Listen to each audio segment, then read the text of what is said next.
County in northern New Jersey. 5 p.m. At 4:15 p.m., a severe thunderstorm was located over Chester, 9 miles west of Morristown, moving at 30 miles per hour. Hazard, 60 miles per hour wind gusts. Source, radar indicated. Impact, damage to roof, siding, trees, and power lines is possible.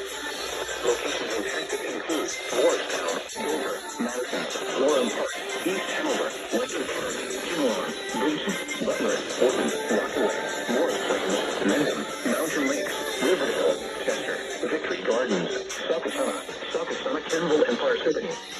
This includes the following highways: Interstate 80 in New Jersey between mile markers 35 and 48. Interstate 287 in New Jersey between mile markers 33 and 54. For your protection, move to an interior room on the lowest floor of a building. In addition to damaging winds, cloud-to-ground lightning is occurring with this storm. Move indoors immediately. Remember, if you can hear thunder, you are close enough to be struck by lightning. Repeating, a severe thunderstorm warning has been issued until 5 p.m. for the following counties: Morris, New Jersey.